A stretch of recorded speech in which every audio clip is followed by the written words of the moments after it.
Debunking the Common Misconceptions of Black Holes by Tairn. Not all stars will become black holes. Our sun and smaller mass stars are safe. Only massive main sequence stars whose cores are iron have the potential to become black holes. These stars will explode in supernova when their iron cores cannot take the crushing force of their own gravity. The core will compress smaller and smaller until it is infinitely dense, and the escape speed is faster than the speed of light. At which point, the core is called a singularity. The event horizon is the invisible point of no return, where the speed is that of the speed of light. Most black holes are, in fact, ridiculously small. The size of a black hole is measured by its event horizon. The equation for the event horizon is called the Schwarzschild radius. Typically, the black hole is merely the size of a city and can only be measured by the speed at which objects are orbiting around it. Yes, orbiting. This means that black holes are not some super-sucking, crazy vacuum that we've come to know them as.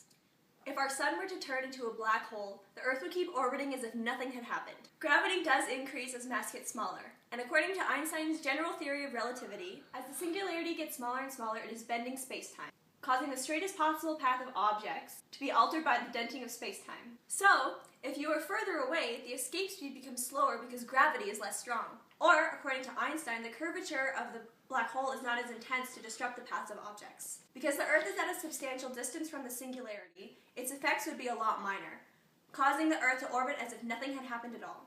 But as the mass of the black hole increases, the size and radius increase as well. Recently discovered evidence that at the center of our galaxy, there is a supermassive black hole, equivalent to the mass of 4 million suns, and squeezed into the size of our solar system. But I think it became massive the same way stellar mass black holes increase their size. Only this star was born supermassive in a time that there was much more material around at the beginning of the universe, had a very short life, and has been consuming material since its black hole birth.